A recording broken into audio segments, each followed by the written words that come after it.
भक्तों, साल की सबसे बड़ी अमावस्या अगहन मास अमावस्या को कहा जाता है। इस साल 2025 में अगहन अमावस्या पर कई दुर्लभ और संयोग बन रहे हैं। ऐसे में अगर कोई व्यक्ति इस दिन भगवान विष्णु जी की सच्चे दिल से आराधना करता है, उसके घर साक्षात भगवान विष्णु और माता लक्ष्मी विराजमान हो जाते हैं और ऐसे व्यक्ति के घर में कभी भी धन दौलत और सुख समृद्धि की कमी नहीं आती। ऐसे घर में धन का प्रभाव हमेशा बना रहता है। जिस व्यक्ति के घर पर भगवान विष्णु और माता लक्ष्मी का आशीर्वाद होता है, उस घर के अगन अमावस्या पर इस शुभ मुहूर्त में करें भगवान विष्णु की उपासना। क्योंकि भक्तों, इस बार जो अमावस्या पड़ने वाली है, यानी कि अगन अमावस्या को मामूली समझने की भूल भी मत करना। क्योंकि इस अमावस्या पर ऐसे शुभ संयोग का निर्माण हो रहा है जिसकी वजह से आप जो भी कार्य करेंगे उसमें आपको सफलता मिलना निश्चित है। एक तरह से कहा जाए, जीवन से सभी कष्ट दुख दर्द नष्ट हो जाते हैं और सुखों की प्राप्ति होती है। कहा जाता है, अगहन अमावस्या सभी अमावस्या में सबसे श्रेष्ठ मानी जाती है और इस दिन अगर आप छोटा सा भी कोई उपाय करेंगे, कार्य करेंगे, तो उससे लाखों और करोड़ों गुना लाभ प्राप्त होता है। भक्तों, आज के इस वीडियो में हम बात करेंगे कि मार्गशीर्ष की जो अमावस्या है वह किस दिन है। अमावस्या को लेकर सभी भक्तों के मन में बहुत ही कंफ्यूजन की स्थिति है, क्योंकि तिथि 2 दिन है। कुछ लोग 19 नवंबर का बता रहे हैं तो कुछ लोग 20 नवंबर का बता रहे हैं। तो किस दिन आपको अमावस्या तिथि की पूजा करनी चाहिए? अमावस्या के दिन जो श्राद्ध कर्म होता है, पितृतर्पण होता है, वह किस दिन करना है? तो आज हम आपकी इसी कंफ्यूजन को दूर करेंगे और साथ ही जानेंगे कि अमावस्या पर होने वाला व्रत किस दिन करना है और क्या विधि रहेगी, क्या नियम रहेंगे, पूजा कैसे करना है, शुभ मुहूर्त क्या रहेंगे, कैसे आप अपने पितरों को प्रसन्न कर सकते हैं। अमावस्या का व्रत रखना है, नहीं रखता है, रखना है तो किस प्रकार से रखना है, किस विधि से रखना है, क्या नियम है और वह कौन से कार्य हैं जो करना है और कौन से कार्य नहीं करना है। भक्तों, साथ ही हम आपको इस वीडियो में बताएंगे कि कुछ कार्य ऐसे हैं जो भूलकर भी अमावस्या के दिन नहीं करना चाहिए, नहीं तो उसका घोर पाप आपको लगता है। पितृ हो जाते हैं, नाराज घर में कंगाली आ जाती है, तो उन कार्यों से बचें। वह कार्यों को जानें। वह कौन से कार्य हैं जो आपको इस अमावस्या पर अवश्य करने चाहिए, जिससे आपके पितृ प्रसन्न होते हैं। आपके जीवन में संकटों की कमी होती है या संकटों का अंत होता है और लक्ष्मी की कामना यदि करते हैं, आप लक्ष्मी की प्राप्ति चाहते हैं।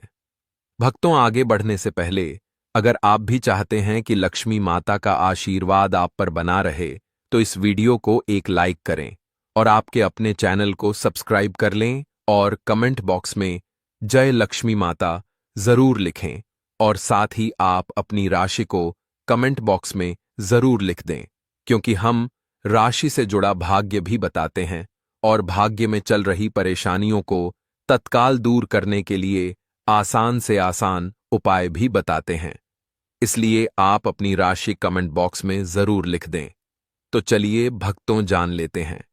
लेकिन क्या आप यह जानते हैं, यह अमावस्या अन्य अमावस्या की तुलना में 1000 गुना अधिक पुण्य देने वाली है।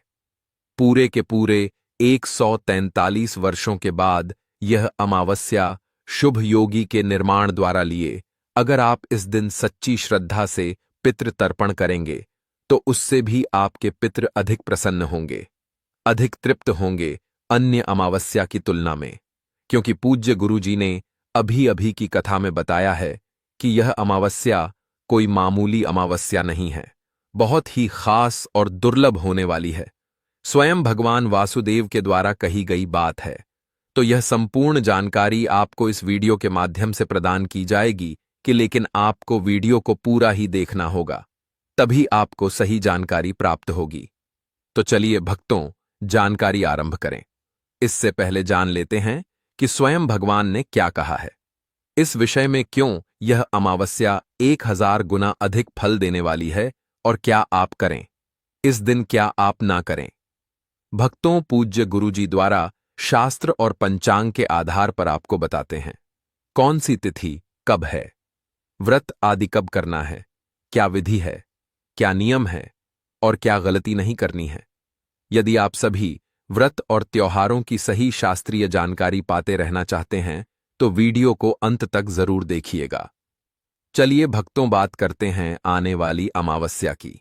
मार्गशीर्ष अमावस्या, जो कि समस्त अमावस्या में सबसे सर्वोत्तम पुण्यदायिनी अमावस्या कही गई है। मार्गशीर्ष अमावस्या पर आपको क्या करना चाहिए, क्यों करना चाहिए और कैसे करना चाहिए, किस समय करना चाहिए, यही सार है आज के इस वीडियो का। प्रिय दर्शकों, अमावस्या के दिन सबसे प्रमुख होता है पितृ। पितरों का तर्पण करना चाहिए, पितरों का श्राद्ध कर्म करना चाहिए। पितरों का तर्पण कैसे करेंगे, पितरों का श्राद्ध कैसे करेंगे, यह बताते हैं आपको। और दूसरा होता है अमावस्या पर स्नान दान। स्नान आप कहां करेंगे और दान आप कहां करेंगे। और तीसरा होता है व्रत। तो सबसे पहले तो जो अमावस्या है, इसकी महिमा को समझिए।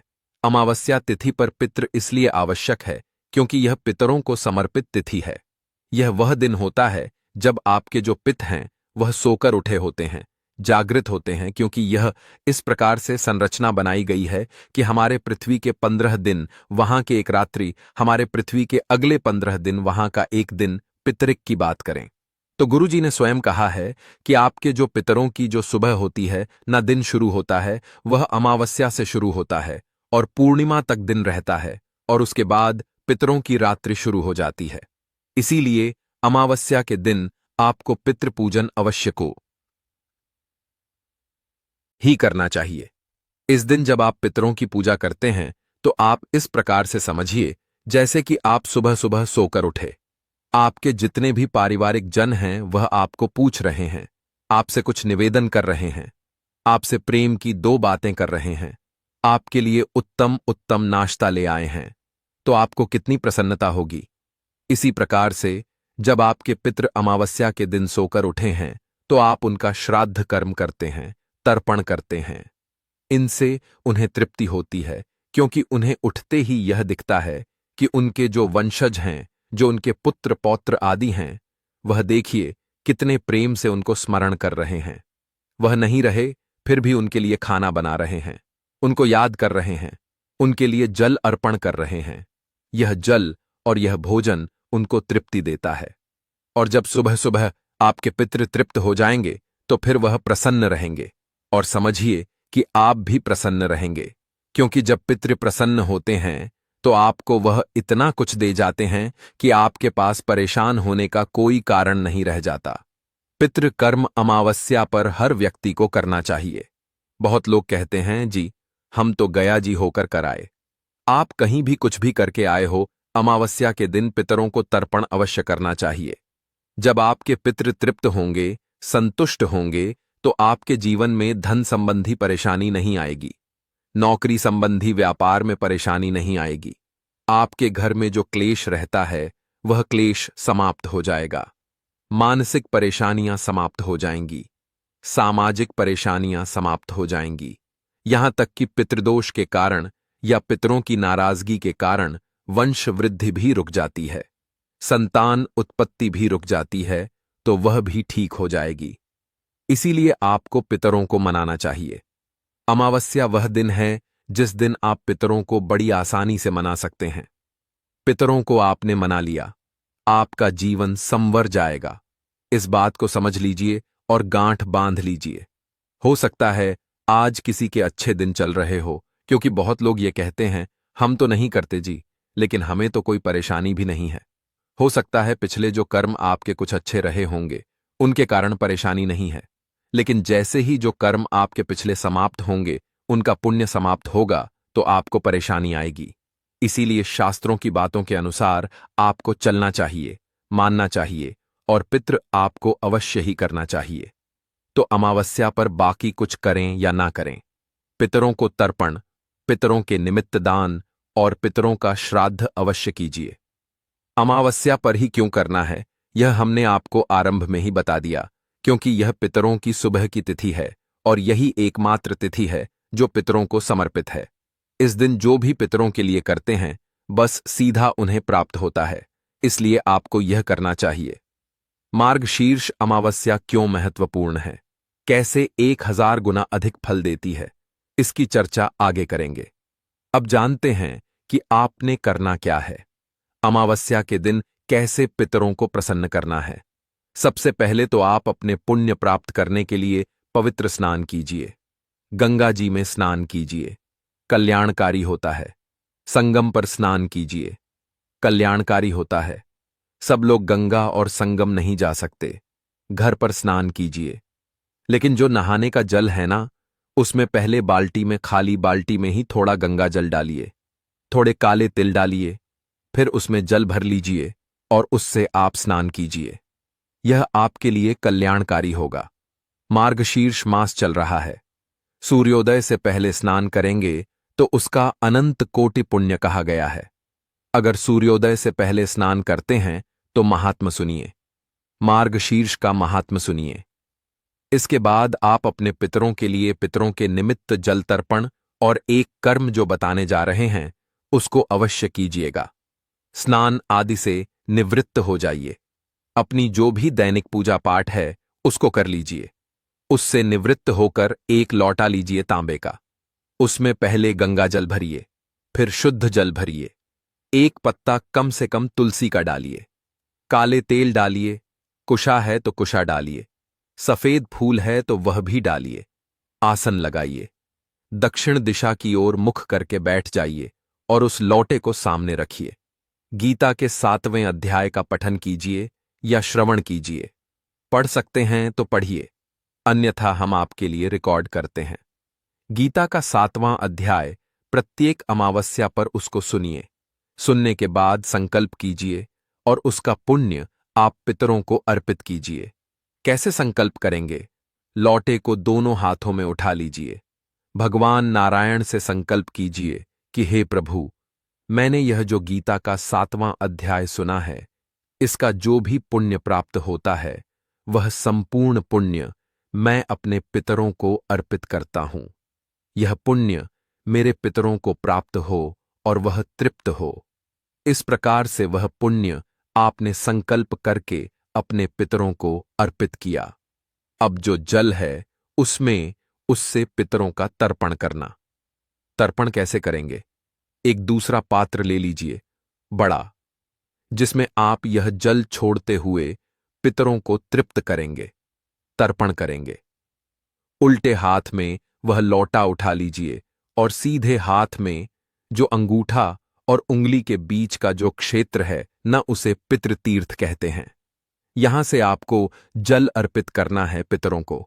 यहीं से पितरों के निमित्त जल अर्पित किया जाता है। तो आप जल अर्पित कीजिए।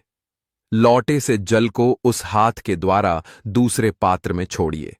मंत्र बोलिए, ओम ह्रीम श्रीम क्लीम स्वधादेव स्वाहा। ओम ह्रीम श्रीम क्लीम स्वधादेव स्वाहा।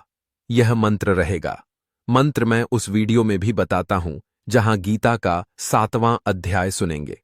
मैं सारी विधि भी उसमें बताता हूं कि कैसे यह जल तर्पण करना है और फिर उसके बाद तर्पण करने के बाद अपने पितरों को प्रणाम कीजिए। पितरों से निवेदन कीजिए कि हे मेरे पितरों, मैंने यह जल तर्पण आपको अर्पित किया है।